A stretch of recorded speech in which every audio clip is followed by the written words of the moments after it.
Raw Truth Stories of Female Infidelity may contain explicit and questionable content.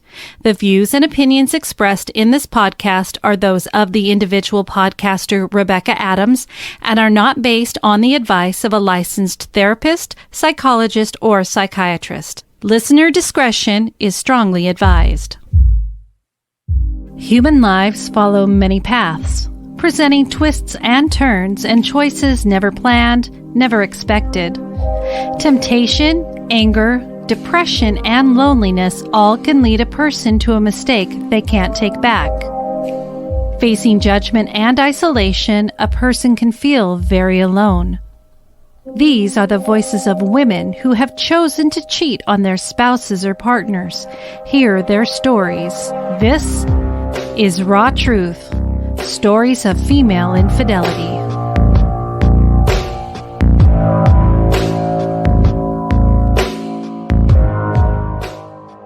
Welcome, everybody, to Raw Truth Stories of Female Infidelity.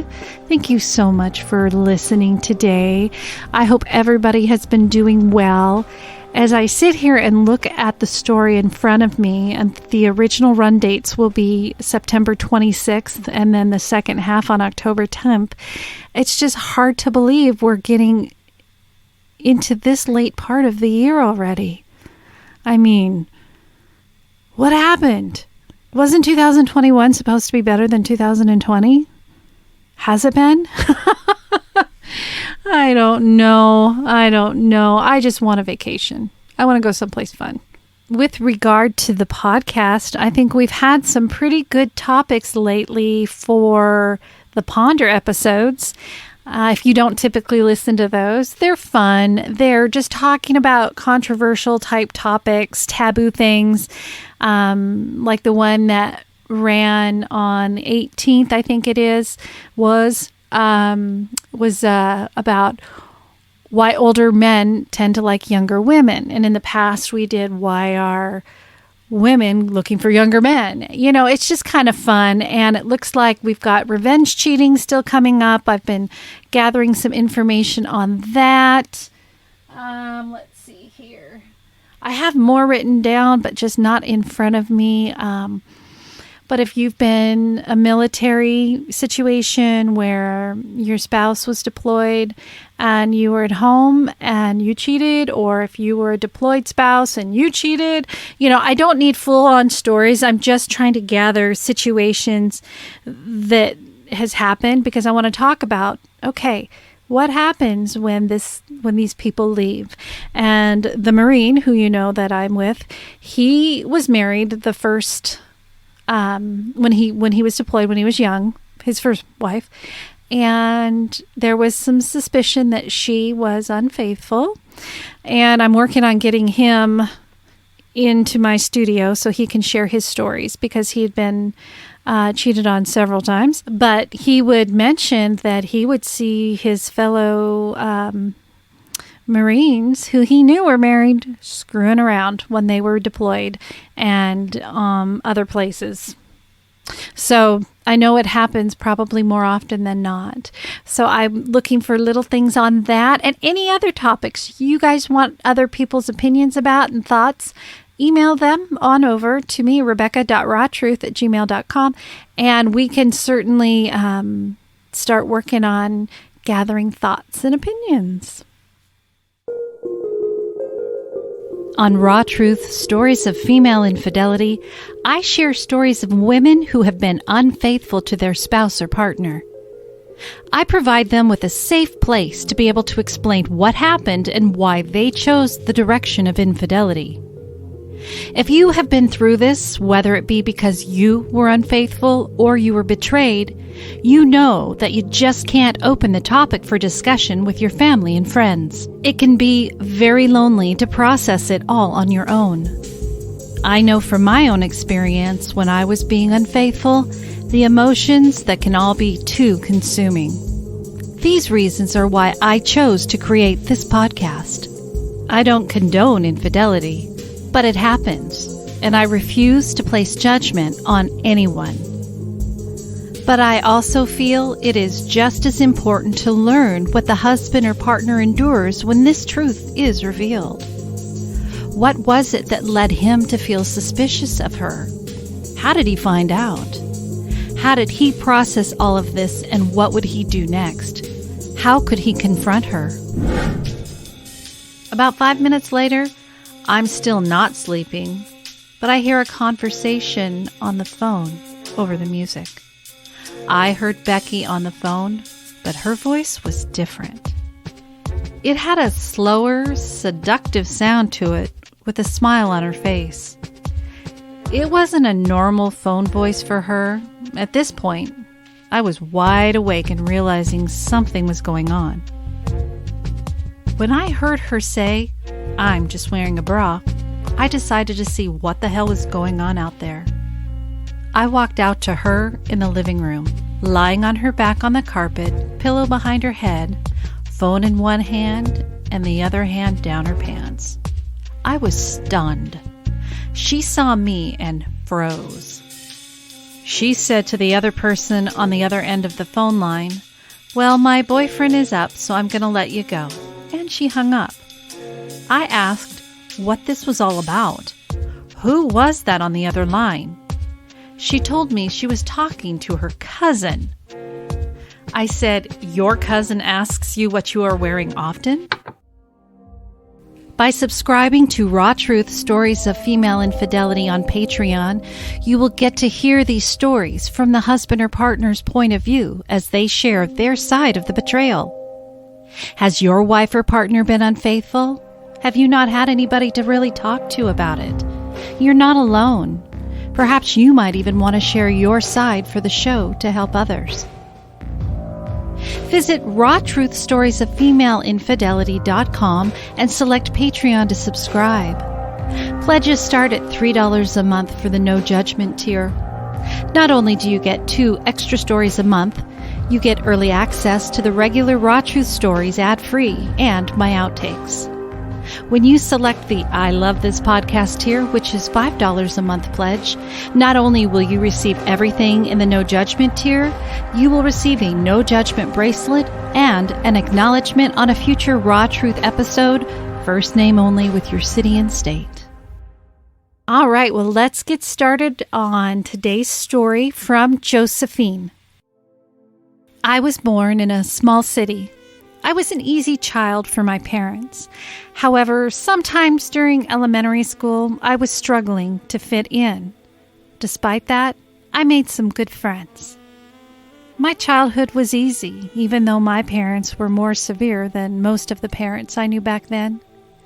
They were traditional. In fact, I was the only kid of my age having to go to church every Sunday. I hated that, but hey, could have been a lot worse. My parents came from a very small village, and they were old-fashioned and very close-minded. So, as I grew up, I wasn't feeling like I could ask questions about life, about sex, about relationships, about what's right and what's wrong. Sometimes, as a teenager, I would go to my best friend's mom. She was an open-minded mom, and she loved me very much. I spent so much time at my best friend's house during my teenage years that at some point I fell in love with my best friend's brother. He was my first real love, my first everything. It took some time before I was able to have his attention, and with hindsight, I realized that he took advantage of me for a long time before we were officially dating. He would be touching me while we watched movies with his sister and another friend.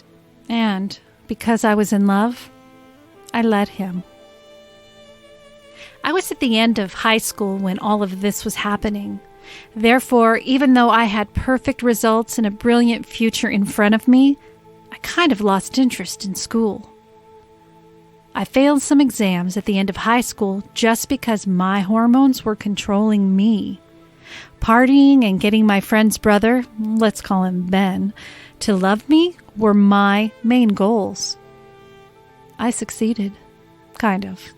He did fall in love with me, But as of today, still not sure it was love, but I took what he gave me, and I first had sex with him in his parents' basement. I was 16. Then, we had sex all the time, even when his parents or sisters were in the room next to his. All the time. His parents, that I had known my whole life, seemed okay with it. My best friend was causing so much trouble on other levels, they had to put all their energy onto her. Since my parents didn't want me to be alone in my room with him and the door always had to be open, we were always at his parents' home. A few months after we started to date, he started to see another girl, a girl that he was working with. I was 17 at the time, and I was still naive and would believe almost everything he told me. However, since I was suspicious, I would follow him sometimes, but I could never prove anything. At some point, he broke up with me. I would see his car at her house every night. My heart was crushed for the first time, but as I continued studying, I chose an easy path just to satisfy my parents. I would have the same goal, make him fall in love with me again. I don't know what happened with the other girl, but after a few months, we were back together. This went on for 4 years. My friendship with my best friend suffered from this relationship as I put all my energy into my relationship. During those 4 years, I ignored some red flags. I thought we would marry and raise a family.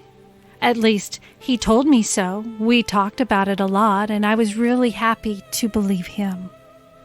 One summer, he had to leave for a few months for work. He never came back. Yes, physically he came back, but emotionally, his heart belonged to someone else. First night, we had sex. It was okay, but I could see something was wrong. Something was off. A week had passed, and he was still acting so strangely. There was definitely something wrong. So while he was at work, I found his password and therefore his emails. There were multiple emails from the same girl. Not just flirting emails, but emails that said, quote, "So did you talk to her? Did you break up with her?" End quote. The girl explained that it was done on her side. She left her husband. I understood very quickly what was coming. I decided to confront him. At work. Yep, I did that. I got in my car and drove dangerously to his workplace. I went in and started to lose it. I was screaming. His boss came to us and very nicely said that he was authorizing Ben to take a break and to go outside to talk. We didn't go far. In the steps, in the front of a lot of people, I yelled at him asking about this girl. I even said her name, and still, he denied everything. Said I didn't know who I was talking about. I threw in the air the emails that I printed out and left. I remember driving at almost 95 miles an hour, and I didn't care. I almost wished I would die in an accident. My heart was not only crushed by the loss of my lover, but also hurt by the betrayal. It took me years to recover from this. I stayed single for 6 years. During those 6 years, I had sex with a few men, maybe more than a few.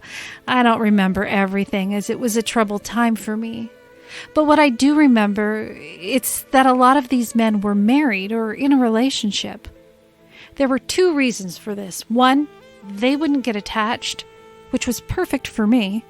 And 2, I wanted to prove that all men were cheating assholes. It wasn't too complicated to get a man in my bed. I'm not a top model, but I'm beautiful. The girl next door kind of beautiful. My friends would not approve, probably because they had boyfriends and wouldn't want a girl like me to cross their path. But I did it anyway. I slept with a guy, let's call him Jim, that I had known while I was with my ex. At this time, I liked him, but I wasn't his type. He had a girlfriend and I had a boyfriend. However, when we met randomly a few years later, he would be happy to cheat on his girlfriend with me. This lasted a few weeks, and then we didn't talk for a couple of years. It was fine by me. I knew he had someone in his life, but I liked him more than I would admit. A couple years later, I don't remember why, we talked on Facebook or something like that. At this point, he already had his first kid. That night, his girlfriend wasn't home and the baby was sleeping. I knew it was so wrong on so many levels, but I accepted to go to his place so we could have sex. We did. After that, we didn't speak for a while. At work, there was a guy that I was interested in, for sex, of course. He was married, and he refused to sleep with me, even though I knew he liked me. This changed everything. He was the first one to resist. At least I could see that there were good guys out there. A few months later, I was moving to a bigger city, a few hours away from home, a fresh new beginning. I met a few guys that I flirted with at work, but nothing more. I was finally ready to commit to something. I wanted kids. I wanted a boyfriend, a real relationship where there is love involved. On Facebook, I saw that Jim had just married. He never told me about this wedding until a few weeks ago when we had seen each other. I thought, what a major asshole. A few weeks later, his wife was pregnant with their second child. He tried to contact me during this year, but I didn't reply. And that was the end, for now. At work, I met someone. A special someone, a handsome man with an attitude and a deep voice, a manly man. He had a kid from a previous relationship, and he had shared custody with the mom. I thought that he was reliable, that he could be the father of my kids, and we fell in love very fast. So fast, in fact, that a few months later I was pregnant. Once again, there were a lot of red flags that I ignored because I was blindsided by love. We became a family really quick. My man is the jealous, possessive kind of guy. He made it clear a lot of times he wouldn't stay with me if I cheated on him. Years went by and trust wasn't an issue anymore. Sex has always been great, never been a problem. He knew I loved him and understood I wouldn't cheat on him. It was easy for me to promise that, as I never planned on cheating, and I thought he was perfect for me. Physically. But as the years went by, I also discovered that he had an alcohol problem. We fought about this a lot of times. Some things happened during social events with friends. I was so ashamed of him. Slowly but surely, I didn't ever want to plan anything with friends. I had reconnected with my best friend a few years before, and she was there every step of the way while my relationship was building. Even though she loved me, she wouldn't believe me when I said he had a drinking problem. In fact, no one would believe me, because the times he went too far, they would see it as an accident. But of course, they didn't live with him on a daily basis, so what would they know? That's something I've had to struggle with alone, which became very difficult. The discussions with my boyfriend were more and more pointless as he would never admit to having a problem. When he drank, he would become aggressive and loud and I didn't love this man when he was drinking, and he was drinking almost every day, except maybe Monday and Tuesday, which would give him a good conscience.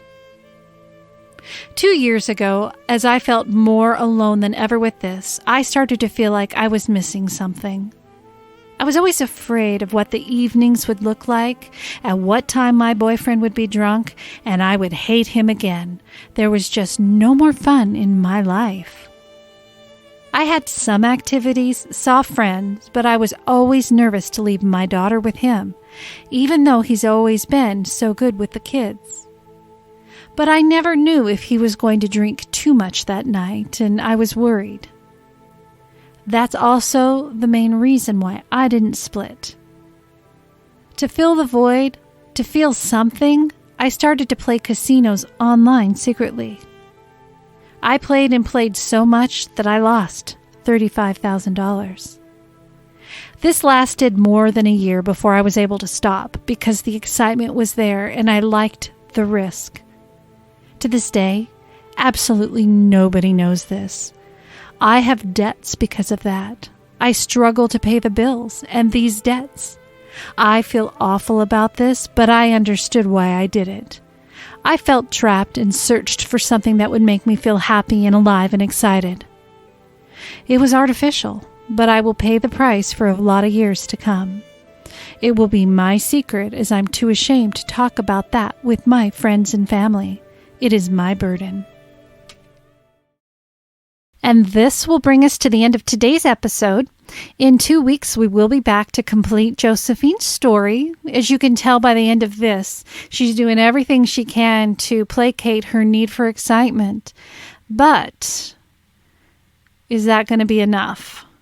We will find out more about her infidelity situation that occurred in 2 weeks. You have been listening to Raw Truth Stories of Female Infidelity. Your support of the podcast is truly appreciated. Be sure to visit my website at rawtruthstoriesoffemaleinfidelity.com to access story guides, subscribe to Patreon for bonus episode of the men's side of female infidelity, and to vote for this podcast to be in the Hot 50 Countdown for Podcast Magazine. To submit your story for the show, share feedback, or if you have a Let's Ponder suggestion, please email it to rebecca.rawtruth@gmail.com or send by snail mail to Rebecca Adams, P.O. Box 821064, Vancouver, Washington 98682. Every story is always anonymous. If you listen on Apple Podcasts, please rate and review the show.